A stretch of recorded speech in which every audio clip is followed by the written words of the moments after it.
हेच असं युट्यूबवर जात असेल सर, स्टार्ट स्ट्रीमिंग म्हणून, नाही का? ठीक.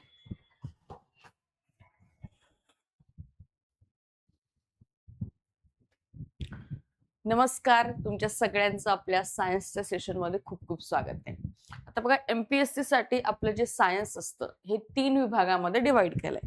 आपण जे PYQ सेशन घेतले तुम्ही युट्यूबला पाहिले असतील, मग ते ग्रुप सी चे असू द्यात, ग्रुप बी चे असू द्यात किंवा राज्यसेवेचे असू द्यात, ह्या सगळ्या गोष्टी तुम्ही पाहिल्या असतील आणि त्यावरून तुम्हाला कळलं की आपलं जे हे जनरल सायन्स आहे, हे जनरल सायन्सच विचारतात, पण यामध्ये ना 3 सेक्शन ते काय करतात, त्यांचा विचारण्याची पद्धत जी आहे ती 3 सेक्शनला धरून काय असते, जास्त असते. मग कोणते असतात ते 3 सेक्शन? मी दुसरीकडे लिहिते, दुसऱ्या पानावर. ओके, हे जनरल सायन्स असतं बघा, हे त्यांनी 3 सेक्शन मध्ये काय केलेलं आहे, डिव्हाइड केलेलं आहे. ओके, हे तुम्ही पाहिलं असेल.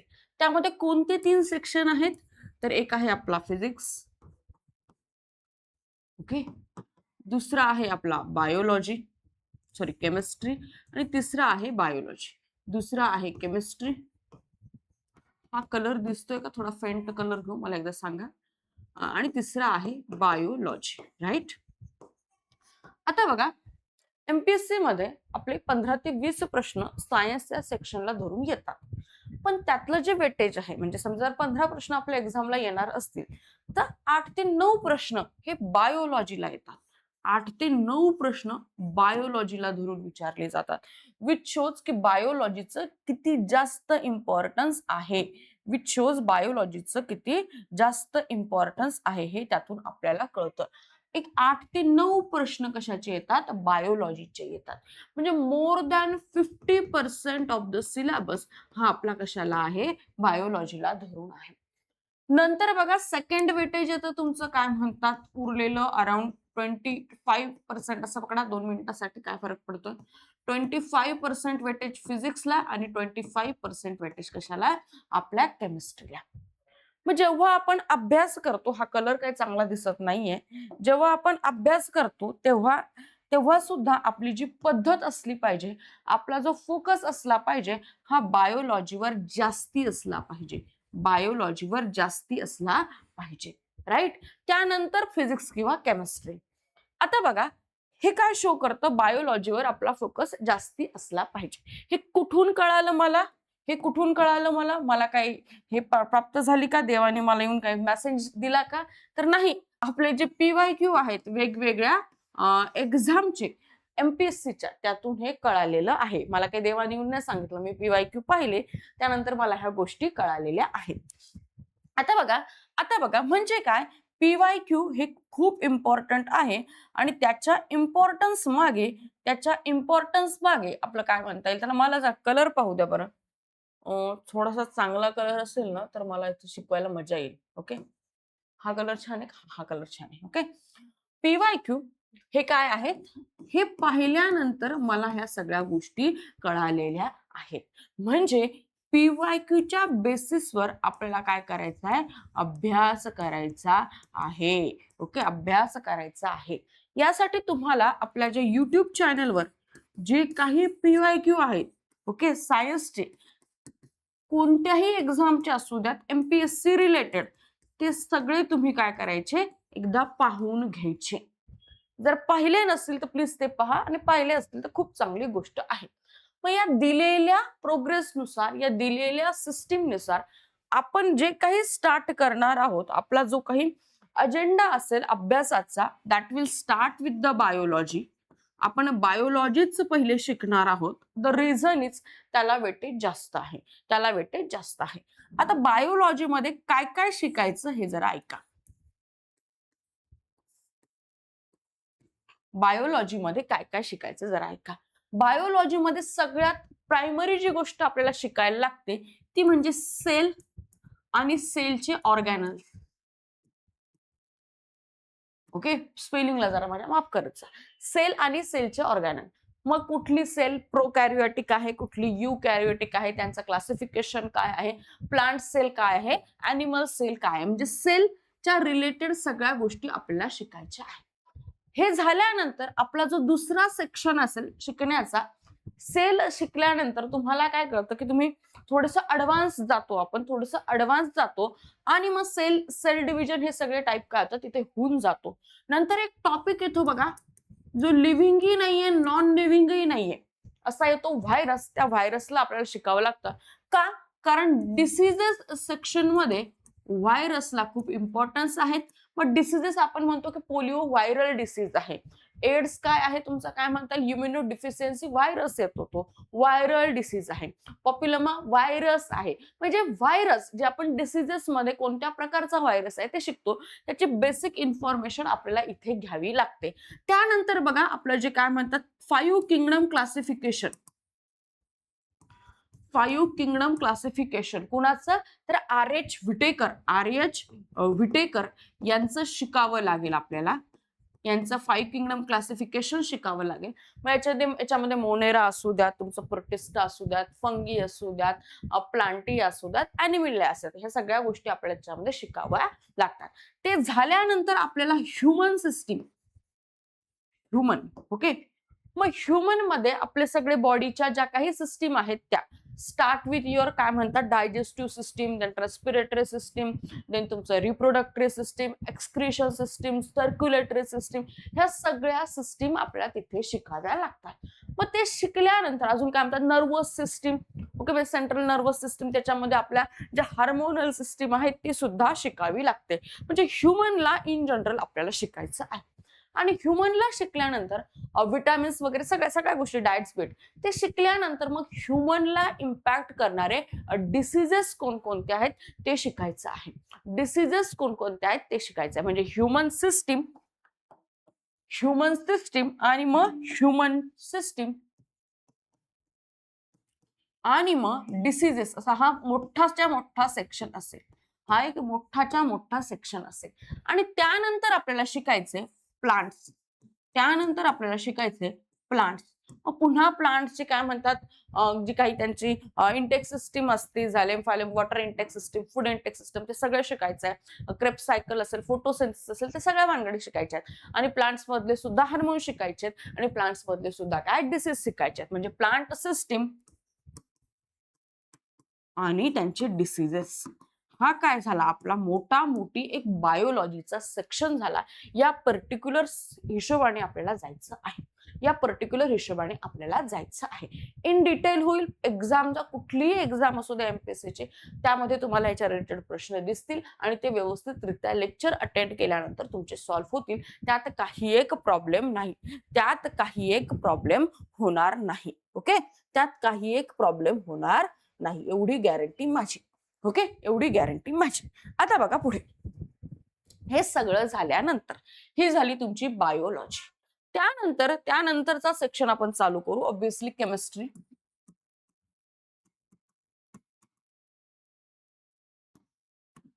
त्या बरोबरचा आपला सेक्शन आपण चालू करू, दॅट इज केमिस्ट्री.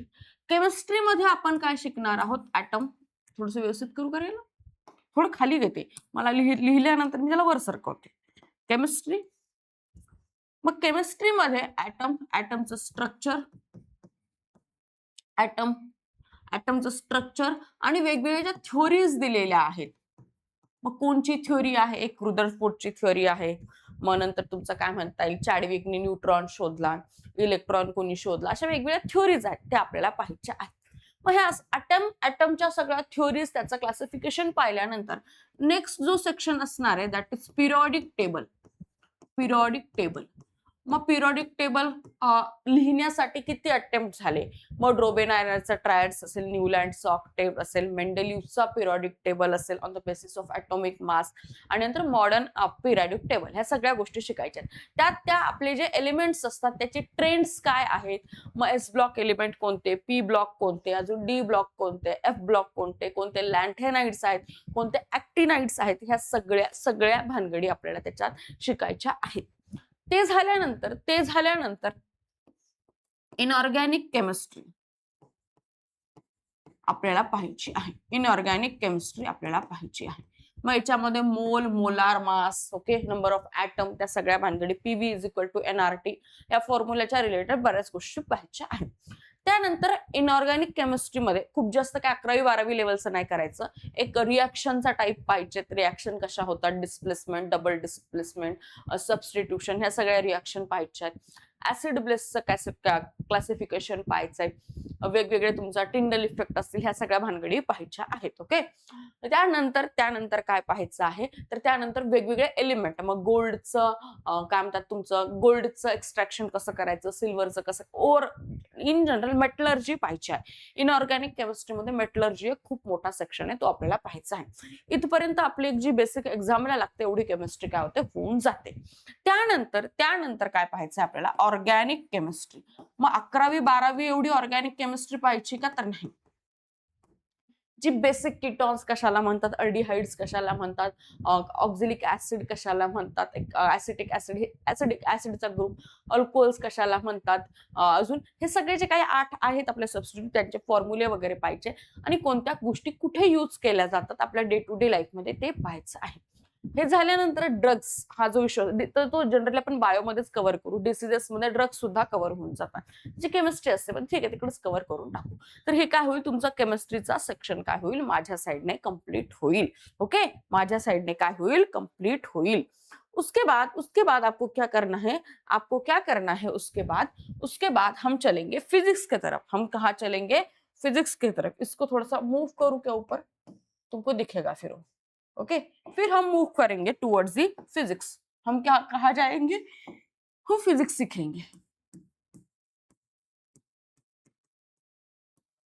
हम क्या सीखेंगे, फिजिक्स सीखेंगे. आता फिजिक्स मध्ये काय काय शिकायचं आहे, तर पहिला जो टॉपिक असतो तुमचं काय म्हणता येईल, युनिट्स अँड मेजरमेंट्स. हा व्यवस्थित करून जायचा, बिकॉज 2026च्या राज्यसेवेमध्ये हा प्रश्न विचारलेला आहे, म्हणून करून जायचा. आता ते विचारू शकतात. ओके, काय म्हणतात ते असतात ना, MKG system, sorry SI system मध्ये युनिट्स जशा डब्यामध्ये लिहितात बघा, अशा डब्यामध्ये लिहितात, ते मला शिकवून दे.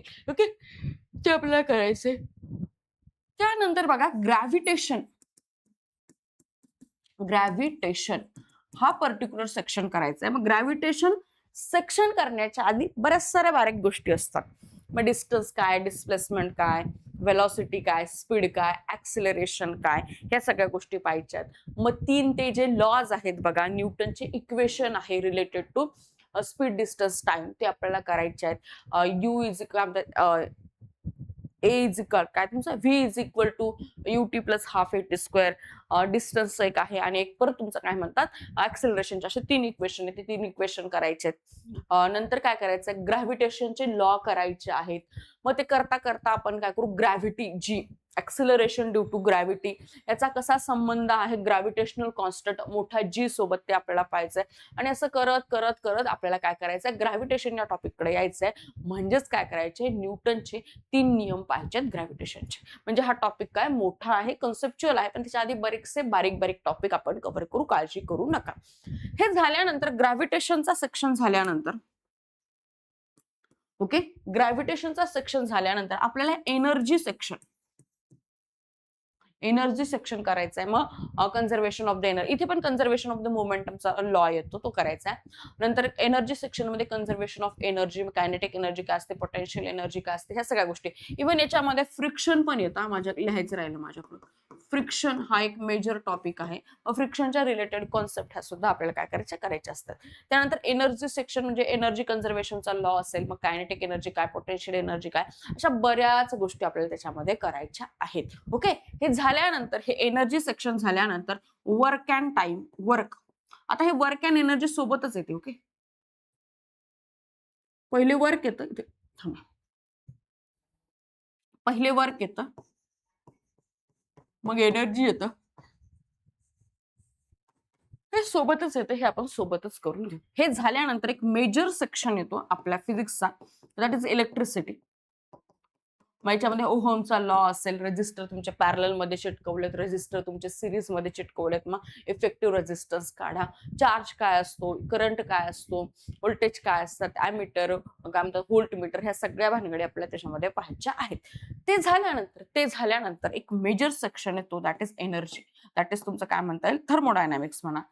इव्हन हा केमिस्ट्रीमध्ये पण शिकला जातो, फिजिक्समध्ये शिकला जातो, आपण इकडे शिकूयात थर्मोडायनामिक्स. ओके, मग याच्यामध्ये स्पेसिफिक हीट काय असते, ओके, टेम्परेचर चेंज कसे होतात, थर्मोडायनॅमिक्सचे नियम काय आहेत, या सगळ्या भानगडी इथे आपल्याला शिकायच्या आहेत. ओके, हे झाल्यानंतर एमपीएससीचा favourite topic that is light. नंतर एमपीएससीचा second favourite topic that is sound. हे आपल्याला काय करायचे आहेत. लाईट, साऊंड हे टॉपिक काय करायचे आपल्याला करायचे आहेत. आणि मग असं करत आल्यानंतर आपलं फिजिक्सचं सुद्धा काय होतं, सिलेबस ऑलमोस्ट कम्प्लीट होतं. तर मोठी आपल्याला ह्या गोष्टी इथे काय करायच्या, कव्हर करायच्या आहेत. आय होप तुम्हाला कळालं असेल कसं जायचंय, काय जायचंय, कसं जातोय आपण. तुम्ही हे लिहून घेतलं असेल. आता हे कशाच्या भरोशावर सांगतेय मी, तर हे मी पीवायक्यूच्या काय झालं, पीवायक्यूच्या भरोशावर सांगतेय, हे तुम्हाला सांगितलेलं आहे. तुम्हाला सुद्धा ही अंडरस्टँडिंग येण्यासाठी आपल्या चॅनलवर एमपीएससीचे सायन्सचे पीवायक्यू घेतलेले आहे. तुम्ही जाऊन ते चेक करा, तुम्हाला कळेल. ओके, आता चला पुढे. ओके, आता एवढं झाल्यानंतर आपण जे काही चालू करणार आहोत, we will start with the biology. आता कुणाला काही डाऊट असेल, if anyone have any doubt, okay, anyone has any doubt, तो please write in comment section. Okay, मी तुम्हाला 2 मिनिटाचा वेळ देते. Please write down in comment section. Okay, आपण 2 मिनिटाचा वेळ देऊ, जेणेकरून आपली काय प्रोसेस आहे ही तुम्हाला समजायला मदत होईल. ओके, काहीही तुम्हाला डाऊट असेल तर मी शिकवताना डाऊट घेणार नाहीये, म्हणून तुम्हाला इथे मी 2 मिनिटाचा वेळ दिलाय. जो काही डाऊट असेल तो प्लीज इथे विचारा. शिकवणं चालू झाल्यावर तो टॉपिक संपेपर्यंत काही डाऊट नसेल, त्यानंतर मी पुन्हा डाऊट विचारायला तुम्हाला 2 मिनिटाचा वेळ देईल. आता एवढं समजून सांगितलं, यामध्ये काही डाऊट असेल तर please write down in the comment box. पुन्हा टॉपिक झाल्यानंतर टॉपिक संपेपर्यंत तुम्हाला डाऊट विचारायला वेळ मिळणार नाही. ओके, लिहा, तोपर्यंत मी पाणी पिते.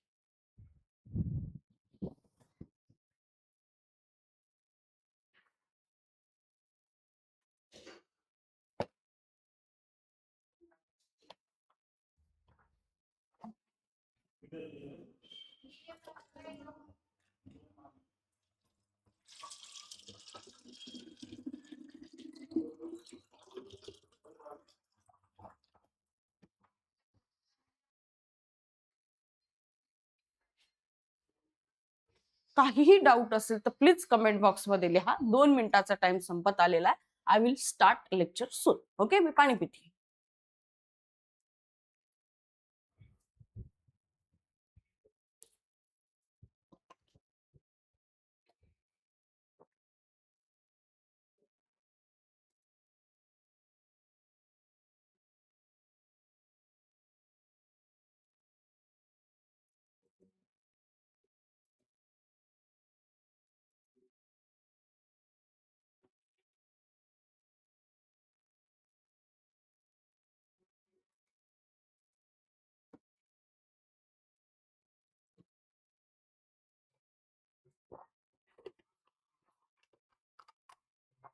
ओके, तुम्हाला काही डाऊट नाही आहे असं मी कन्सिडर करते, बिकॉज तुम्ही काय विचारलं नाही. आणि आता मी काय करते, पुढे आपल्याला जे शिकायचंय ते चालू करते.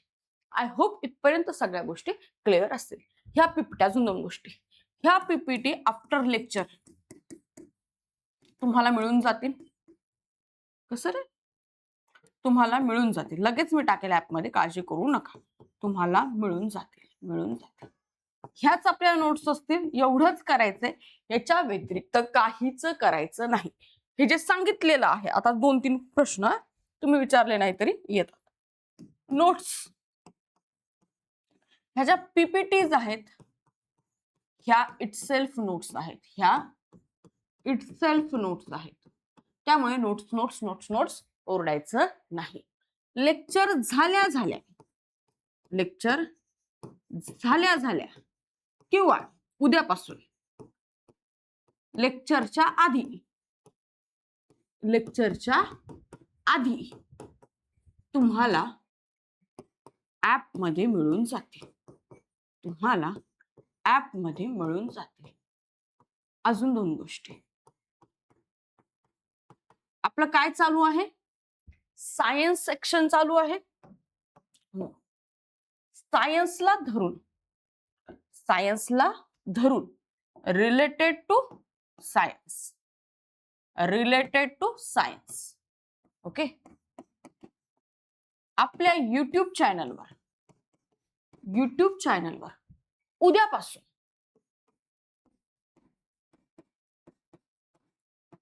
काय येतील? PYQs येतील. सॉरी, PYQ नाही, most expected question, most expected question अशी काही सिरीज चालू होईल. आफ्टर लेक्चर तुम्हाला हे 10 ते 15 प्रश्न आपण तिथे घेणार आहोत. सो ते सुद्धा पाहायचे आहे. असं कन्सिडर करायचं या आपल्या याचाच पार्ट आहे बॅचचा, पण तो सगळ्यांना उपलब्ध व्हावा म्हणून ऍप आपण युट्यूबवर घेत आहोत. ऍपवर पण घेऊ शकतो, काही प्रॉब्लेम, पण एक सगळ्यांना त्याचा एक मिळावा फायदा म्हणून ते युट्यूबवर आपण घेणार आहोत. मग हे सुद्धा पाहायचं आहे. त्याचं काही PDF मिळणार नाही, तिथे तुम्हाला अटेंड करायचंय लाईव्ह आणि त्याच्या नोट्स काढायच्या आहेत. PDF देऊ शकतो का आम्ही? यस, देऊ शकतो, पण देणार नाही, कारण तुम्हाला ऍक्टिव्हली एंगेज करायचं आहे त्या गोष्टीमध्ये, म्हणून देणार नाही.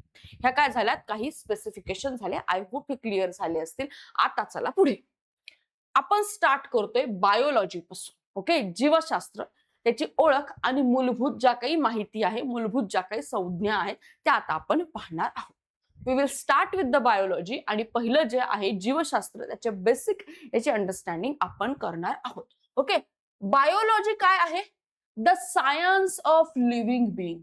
ओके, सजीवांचं विज्ञान म्हणजे काय? आपली बायोलॉजी आहे.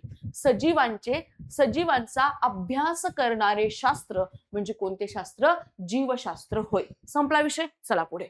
आता बघा याची एटमॉलॉजी काय आहे. हा जो बायोलॉजी हा शब्द आहे, हा ग्रीक वर्ड बायोस म्हणजे लाईफ या शब्दापासून काय डिराइव्ड केलेला आहे, आणि लोगोज म्हणजे स्टडी. मग बायोस प्लस लोगोस काय तयार होतं? बायोलॉजी होतं, आणि बायोलॉजीचा अर्थ काय आहे? जीवशास्त्र आहे. संपला विषय. चला पुढे. ओरिजिन ही जी टर्म आहे हे लक्षात ठेवा. वरचं नाही लक्षात ठेवलं तरी चालेल, जे लक्षात ठेवायचे ते लक्षात ठेवा. काय झालंय ना, काय लक्षात ठेवायचंय ते सांगते तुम्हाला. काय लक्षात ठेवायचंय? ओरिजिन ऑफ द टर्म, ही जी टर्म आहे ही कॉइन केली होती कोणी? लॅमार्क आणि थ्रेव्हिनस. लॅमार्क अँड थ्रेव्हिनस या शास्त्रज्ञांनी, जीवशास्त्रज्ञांनी ही टर्म कॉइन केली होती. कधी? 1801 मध्ये. ही माहिती लिहून काढा, किंवा ही आपल्या नोट्सचा पार्ट असली पाहिजे, लिहून काढायची. ही PPT देते, काळजी नका करू. ओके, फादर ऑफ बायोलॉजी कोण आहे? बायोलॉजी आणि झूलॉजी अशा दोघांचा जो फादर आहे एरिस्टॉटल, याला काय म्हणतात? Father of biology. याला काय म्हणतात? Father of biology. एरिस्टॉटल हाच तो एरिस्टॉटल आहे. एरिस्टॉटल, प्लॅटो, आणि तुमचा कोण आहे अजून एक नाव नाही आठवायला. एरिस्टॉटल, प्लॅटो आणि अजून नाव एक, याचे का नाव नाही आठवत. तिघ असे गुरु, एकमेकांचे गुरु होते. तर हा जो एरिस्टॉटल आहे, प्लॅटो, सॉक्रेटिस, प्लॅटो आणि एरिस्टॉटल, तर त्यातला हा तिसरा जो शिष्य होता, म्हणजे सॉक्रेटिस हा एकदम मेन इम्पॉर्टंट होता, त्याचा शिष्य होता प्लॅटो, आणि या प्लॅटोचा शिष्य होता एरिस्टॉटल. हाच एरिस्टॉटल कोण आहे? फादर ऑफ बायोलॉजी आहे, किंवा याला फादर ऑफ एम्ब्रिओलॉजी सुद्धा म्हणतात. ह्या 2, 4, 5 गोष्टी लक्षात ठेवा. पुढे बघा, बॉटनी ही जी टर्म आहे, किंवा फादर ऑफ बॉटनी किंवा बॉटनी ही जी टर्म आहे, कुणी तयार केली? तर थिओफ्रॅटस या शास्त्रज्ञाने ही टर्म तयार केलेली आहे. हे 2, 4 ज्या ब्लू मध्ये, ज्या तुमच्या काय म्हणतात ग्रीन मध्ये लिहिलेल्या गोष्टी आहेत, ग्रीन मध्ये राऊंड केलेल्या गोष्टी तुम्हाला माहित असायला पाहिजे. ओके, तुम्हाला माहित असायला पाहिजे. ओके, फादर ऑफ बायोलॉजी कोण आहे? एरिस्टॉटल आहे. त्याला अल्सो काय म्हणतात? Founder of embryology. त्याला अल्सो काय म्हणतात? Founder of embryology. आणि बॉटनीचा फाउंडर किंवा बॉटनीचा फादर कोण आहे? थिओफ्रॅटस आहे. थिओफ्रॅटस आहे. माझ्या प्रोनाऊन्सिएशनला इकडे तिकडे करायचं, ते एवढे अवघड नाव आहेत, मला प्रोनाऊन्स नाही करतायत कधी कधी, तर ते काय करायचं? लक्षात पुढे ठेवायचं आणि पुढे चालायचं. ओके, तेवढं एक गोष्ट तुम्ही माफ करू शकता किंवा करायला पाहिजे. ही गोष्ट, ही स्लाइड क्लिअर झाली. आता चला पुढे. आता बघा, कॅरेक्टरिस्टिक्स ऑफ लिव्हिंग बीइंग. हे जे लिव्हिंग बीइंग असतात, हे जे सजीव असतात, त्यांची काही कॅरेक्टरिस्टिक्स असतात. त्यांची काही असतात काय? कॅरेक्टरिस्टिक्स असतात. लिव्हिंग बीइंगचे काही कॅरेक्टरिस्टिक्स असतात. सजीवांची काही लक्षणं असतात. सजीवांना डेफिनेट शेप आणि साईज असतो. तुम्हाला मला डेफिनेट शेप आणि साईज आपण कुठलच्या कुठे वाढत नाहीये. डोळे डोळ्याच्याच ठिकाणी आहे, कान कानाच्याच ठिकाणी आहे, आपली जी बॉडी आहे तिचा एक व्यवस्थित आकार आहे आणि तो ऑलमोस्ट फॉर एव्हरी स्पेसिस तो स्पेसिफिक आहे. डेफिनेट काय शेप अँड साईज असतो, लक्षात ठेवायचं. पुढे काय असतात, ऑर्गनायझेशन असतात. Progression from cellular to tissue to organ system. याच्यामध्ये काय होतं, ऑर्गन फॉर्मेशनची एक त्यामध्ये लेअर आहे. पहिल्यांदा तुमच्या पेशी बनतात, मग पेशीपासून उती बनतात, उतीपासून तुमचं काय एखादं ऑर्गन बनतं आणि त्या पुन्हा पूर्ण ऑर्गन पासून पूर्ण एक सारे ऑर्गन एकत्र आल्यावर काय होतं, ऑर्गन सिस्टीम निर्माण होते. एक ऑर्गनायझेशन आहे त्याच्यामध्ये. ठीक आहे. सेल्युलर स्ट्रक्चर पेशीय रचना आहे आणि ही जी पेशी आहे, सेल आहे, त्या आपल्या लाईफचं बेसिक युनिट आहे. बेसिक युनिट आहे. मग जर हे जीवशास्त्र तयार झालं असेल तर याचा सगळ्यात बेसिक मूलभूत अंग कोणता आहे, तर तो मूलभूत अंग आहे पेशी, सेल. ठीक आहे. चला पुढे. प्रोटोप्लाझम आपल्यामध्ये काय असतो, एक प्रजीव द्रव्य असतं. काय असतं, प्रजीव द्रव्य असतं. म्हणजे सेल असते बघा, ही सेल असती. या सेल मध्ये काय असतं, प्रोटोप्लाझम असतं. प्रोटोप्लाझम असतो आणि हे काय आहे, सेमी फ्लुइड असतं. म्हणजे काय, ना लिक्विड आहे ना सॉलिड आहे, सेमी जेली लाईक स्ट्रक्चर असतं. ओके. आणि the site of vital activities. आणि याच प्रोटोप्लाझम मध्ये सेल मधल्या इम्पॉर्टंट कार्य घडत असतात. मग सेल्युलर रेस्पिरेशन याच्यामध्येच होतं, फोटोसिंथेसिस इथेच होतं. म्हणजे हे जे प्रोटोप्लाझम आहे, प्रजीव द्रव्य आहे, हे काय आहे, त्या सेलला जिवंत ठेवणारं मेकॅनिझम आहे. एवढं लक्षात ठेवायचं. पुढे चालायचं. म्हणून या प्रोटोप्लाझमला काय म्हणतात, फिजिकल बेसिस ऑफ लाईफ. याला काय म्हणतात, फिजिकल बेसिस ऑफ लाईफ. आणि हे कुणी म्हणलंय, तर ह्युलेक्स या माणसानी म्हणलेलं आहे. लक्षात ठेवा. काय लक्षात ठेवायचं आहे, काय लक्षात ठेवायचं आहे, की हा जो प्रोटोप्लाझम इथपर्यंत 2-4 गोष्टी लक्षात ठेवायच्या. ज्या गोष्टी लक्षात ठेवायच्या त्या राऊंड करून देते. Okay. Cellular cell is a basic unit of life, ही गोष्ट लक्षात ठेवायची. प्रोटोप्लाझम प्रजीव द्रव्य हे काय, सेमी फ्लुइड असतं आणि हे काय असतं, याला काय म्हणतात, फिजिकल बेसिस ऑफ लाईफ म्हणतात. बाय ह्युक्सलेक्स या माणसाने ते सांगितलेलं आहे. लक्षात ठेवायचं. मेटाबॉलिझम होतं, चयपचय होतं बघा. ऑल केमिकल रिॲक्शन ह्या त्या सेलच्या अंदर होतात. काय होतात, मेटाबॉलिझम. आपण जे अन्न खातो ते पचण्याचं काम सुद्धा, किंवा ते ब्लड मध्ये त्या अन्नाचं ब्लड तयार होण्याचं काम सुद्धा सेल्युलर ऍक्टिव्हिटी आहे. सेल्युलर ऍक्टिव्हिटी आहे. म्हणजे चयपचय, मेटाबॉलिझम हे सुद्धा काय आहे, लिव्हिंग बिईंगचं, लिव्हिंग सिस्टीमचं फीचर आहे. मग ते प्लांट असू द्यात, तुम्ही असू द्यात, मी असू द्यात, अमिबा असू द्यात, पॅरामेशियम असू द्यात, अजून काय म्हणता येईल तुमचं, काय त्याचं नाव आहे, फंगी असू द्यात, बॅक्टेरियाज असू द्यात, सगळे जण हे फीचर फॉलो करतात. आता चला पुढे. Growth and development. आपला वाढ आणि काय होत असते, विकास होत असते. जन्माला आल्यानंतर आपलाच विचार करा बघा, जेव्हा काय होतं, एग्स आणि स्पर्म यांचं काय म्हणतात, त्यांचं फर्टिलायझेशन होतं, तेव्हा कोण असतो, आपण एक झायगोट असतो. काय असतो, झायगोट असतो. एक युनिसेल्युलर आयटम असतो. नंतर त्याचं फिटस होतं, मल्टी सेल्युलर मध्ये कन्व्हर्ट होतं. आणि जेव्हा तो बेबी जन्माला येतो तेव्हा 3.5 किलोचा तो बेबी असतो. विच शोज एका युनिसेल्युलर पासून काय झालंय, एक 3.5 किलोचं बालक जन्माला आलंय. काय झालंय, ग्रोथ आणि वाढ झाली. आणि त्यानंतर जसं आपण मोठं होतो तसं तशी आपली वाढ, ग्रोथ कंटिन्युअसली वाढतच राहते. आपण कंटिन्युअसली आपली साईज मोठी होतच जाते. नंतर काय, मुवमेंट, हालचाल कर. मी काय करते, हालचाल करते, एका ठिकाणी उभी आहे का नाही. अमिबा एका ठिकाणी असतो का नाही, तो सुद्धा हालचाल करतो. मायक्रोस्कोप घ्यायचं आणि पाहत बसायचं. अमिबा सुद्धा हालचाल करतो. प्लाझ्मोडियम काय त्यांना एक काय म्हणतात त्याला, त्याचं नाव काय बघा,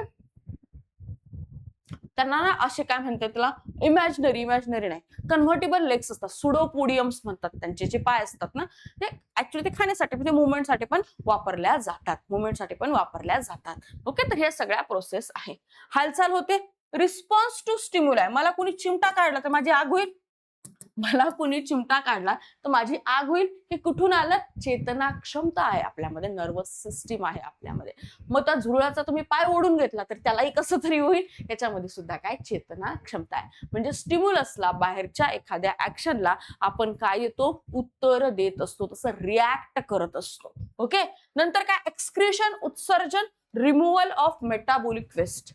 एखाद्या दिवशी नका हलकं होऊ, कसं होतं बघा, ती सुद्धा काय आहे, ह्युमन बॉडीची एक इम्पॉर्टंट फीचर आहे. एक्सक्रिशन सुद्धा एक इम्पॉर्टंट फीचर आहे. जर तिकडे प्रॉब्लेम असेल तर मग काय होईल, पॉयझन शरीरामध्ये चालला जाईल आणि डेथही होऊ शकते. म्हणून excretion is also important feature. Okay. नंतर काय, रेस्पिरेशन, श्वसन. मी काय करते, बोलताना सुद्धा माझ्या बॉडीमध्ये ऑक्सिजन जातोय, कार्बन डायऑक्साईड बाहेर पडतोय. जर हे श्वसन थांबलं तर माझा जीव 2 मिनिटात 5 मिनिटात जाईल. कुठे एखाद्या हायपॉक्सिक कंडिशन मध्ये जाऊ द्या, जिथे ऑक्सिजन काय कमी आहे. तुम्हाला ती माहिती असेल, इतिहासातली ट्रॅजेडी, ब्लॅक होल ट्रॅजेडी कोणी केली होती बघा, सिराजुद्दौला यांनी केली होती का नाही, छोटा छोटा छोटा छोटा सिराजुद्दौलानेच केली होती बघा. ब्लॅक होल्स ट्रायल्स हे केली होती. सगळ्या ब्रिटिशरला 10x10 खोलीत कोंबलं होतं बघा. काय केलं होतं, 10x10 खोलीत कोंबलं होतं. मेले होते ते लोक, ऑक्सिजनचा सप्लाय नव्हता म्हणून. म्हणजे रेस्पिरेशन सुद्धा काय इम्पॉर्टंट फंक्शन आहे टू लिव्ह. ओके. नंतर काय आहे, न्यूट्रिशन, पोषण.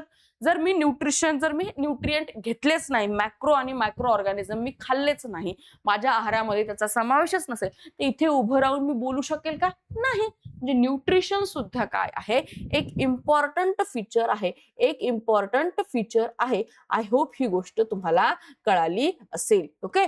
नंतर काय आहे, नंतर आहे तुमचं रिप्रोडक्शन. ओके. 2 स्पेसिस अपोजिट जेंडरचे लोक येऊन एक न्यू ऑफस्प्रिंग तयार करणार आणि त्याप्रमाणेच सजीव सृष्टी आपली काय होणार, पुढे चालत जाणार, पुढे चालत जाणार.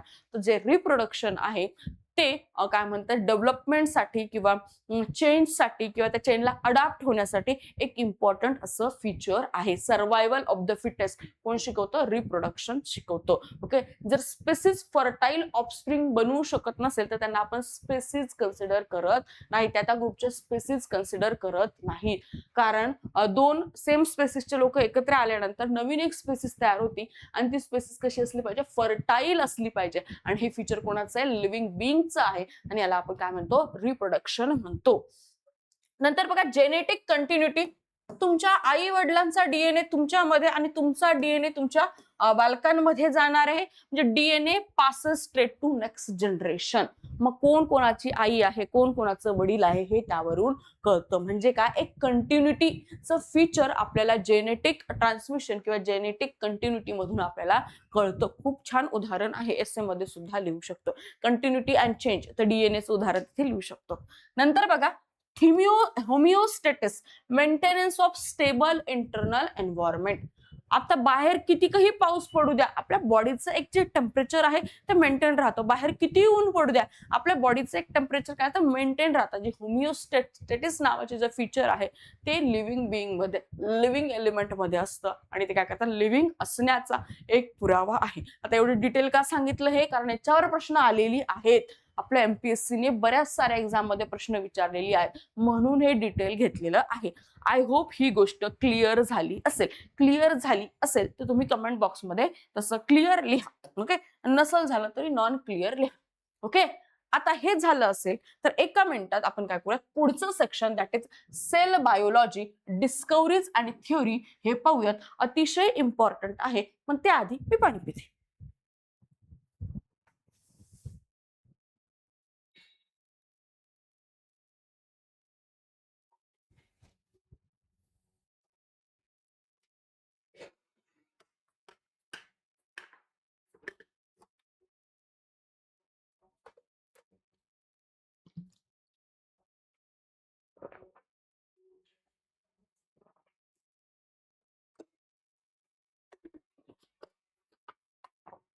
चलो,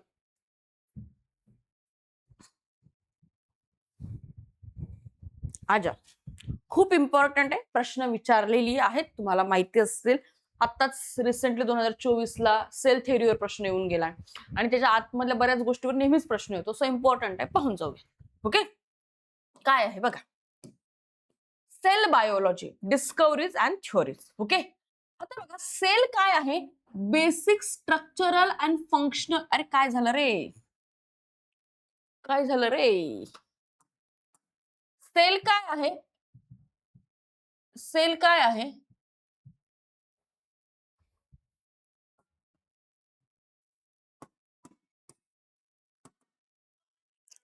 सेल काय आहे, सेल बायोलॉजी पेशीशास्त्र काय आहे हे आपल्याला शिकायचं आहे. तर सेल काय आहे? Basic structural and functional unit of life. म्हणजे आपल्या बॉडीचं जे स्ट्रक्चर उभं राहिलंय, जो सापळा उभं राहिलाय, हा सेलवर डिपेंड आहे. सेल काय? Structural unit of life.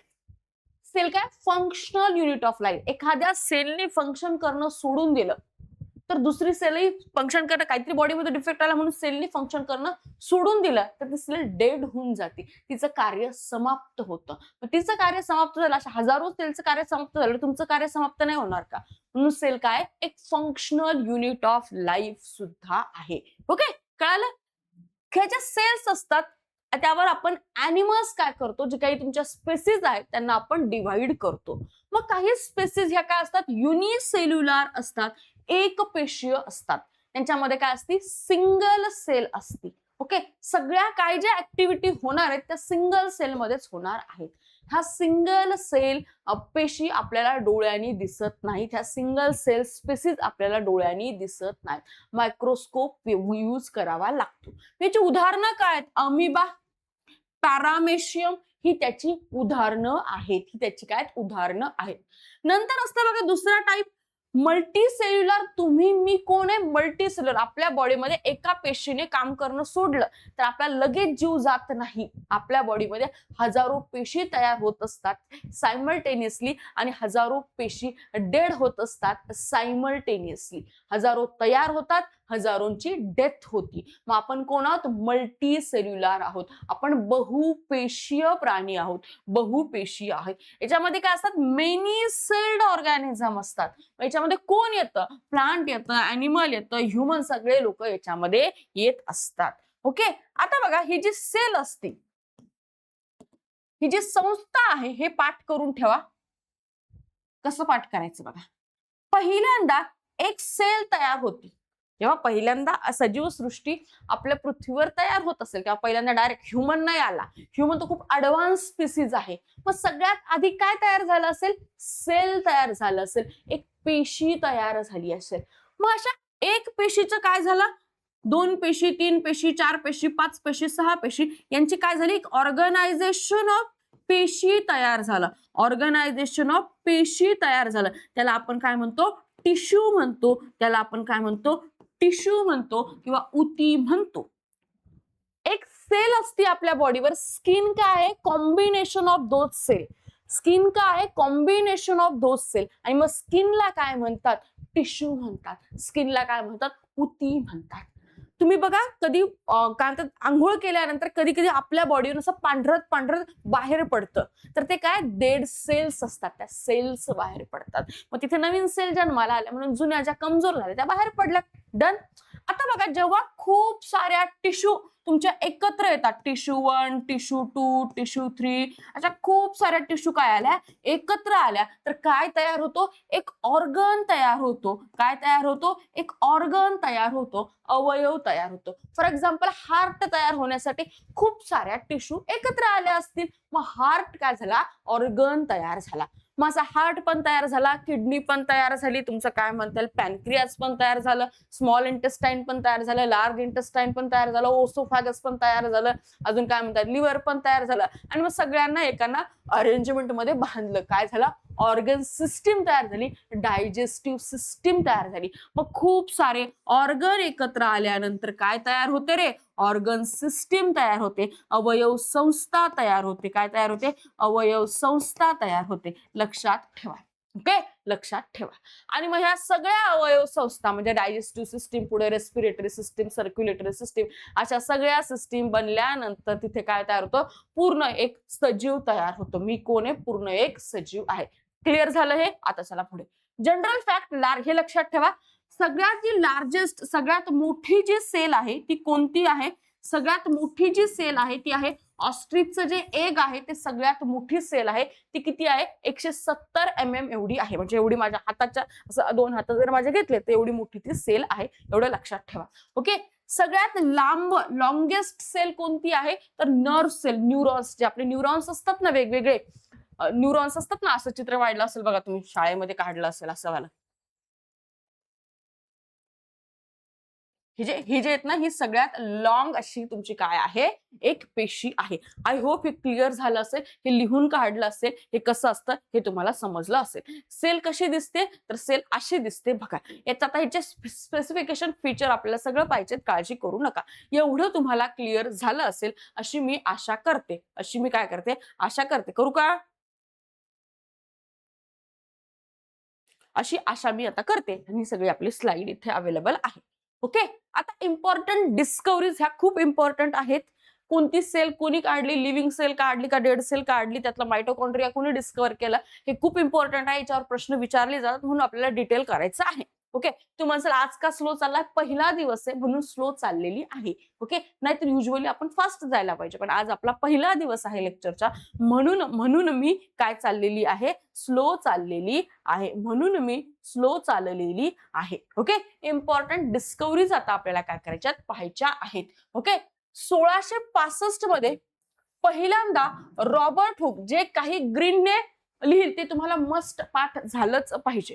Robert Hooke यांनी पहिल्यांदा सेल डिस्कव्हर केली. कशाची? Cork slice. ओके, कॉर्कची स्लाइड्स, याच्या कॉर्कची स्लाइस घेतली, त्यातून त्यांनी पहिल्यांदा सेल डिस्कव्हर केली. पण ही जी सेल होती ही डेड सेल होती, एवढं लक्षात ठेवा.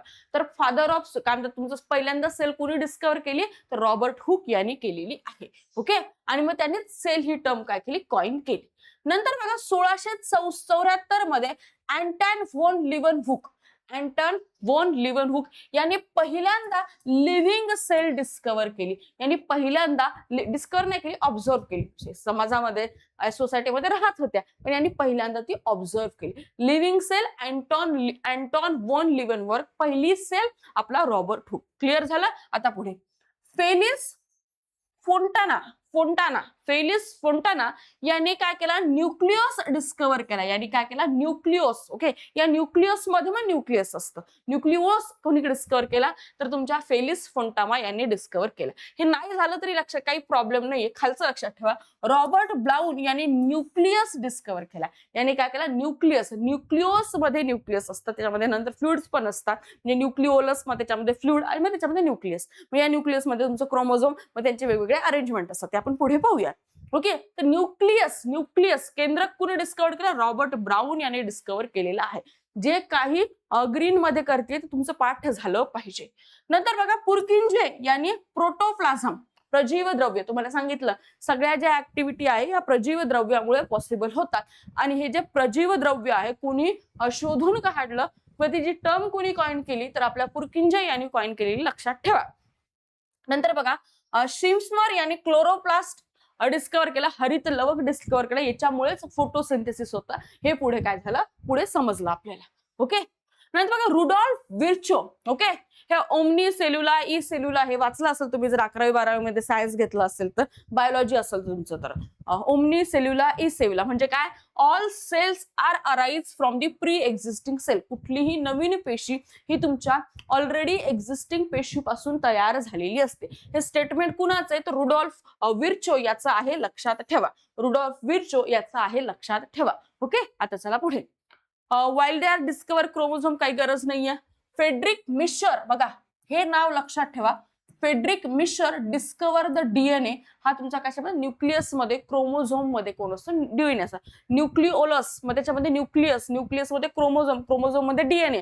हा डीएनए कोणी डिस्कव्हर केला, या फेड्रिक मिशर या नावाच्या माणसाने डिस्कव्हर केलेला आहे, लक्षात ठेवा. Boveri link the nucleus to inheritance of the character, काही प्रॉब्लेम नाहीये. Golgi discover the Golgi bodies. Okay, Golgi body, Golgi या माणसाने गोल्गी बॉडीज काय केलं, डिस्कव्हर केलं. गोल्गी काय आहेत, तुमच्या सॅक आहेत, त्या काय सॅक आहेत. पुढे पाहू आपण. बेंडा यांनी काय केली, मायटोकॉन्ड्रिया नावाची टर्म काय केली, डिस्कव्हर केली. हे पण लक्षात ठेवा. ओके, हे पण लक्षात ठेवा. तंतुकणिका मायटोकॉन्ड्रिया ज्या फक्त मदर कडून चिल्ड्रनला पास ऑन होतात, त्या मायटोकॉन्ड्रिया कोणी डिस्कव्हर केलं, तर बेंडा या नावाच्या माणसाने डिस्कव्हर केलेल्या आहेत. पुढे Cornrusk invented the electron microscope, not necessary. Watson and Crick proposed the double helix structure of the DNA. हे विचारू शकता, डीएनए चा डबल हेलिक्स स्ट्रक्चर कुणी डिस्कव्हर केलं, दोन माणसं होती, एक होता वॅटसन, दुसरा होता क्रिक, लक्षात ठेवा. पुढे पॅलाडे डिस्कव्हर द रायबोझोम, जिथे प्रोटीन सिंथेसिस होतं. पुढे पाहू आपण हे. De Duve discover the lysosomes. De Duve discover the lysosome. Lysosome काय आहेत? सुसायडल बॅग्स आहेत. सुसायडल बॅग्स आहेत फॉर दॅट सेल. पुढे आपण पाहू. हे त्याने डिस्कवर केलेलं आहे. नंतर बघा, हे झालं असेल, यात काही डाऊट असेल, हे पाठ करायचंय का? हो, हे अतिव इम्पॉर्टंट आहे आणि हे आपल्याला पाठ करावंच लागेल. द रिझन इज, हे विचारलं जातं, याच्यावर खूप सारे प्रश्न आलेली आहेत. खूप सारे प्रश्न याच्यावर आलेली आहेत. ओके, काही डाऊट बिऊट असेल तर लेट मी चेक.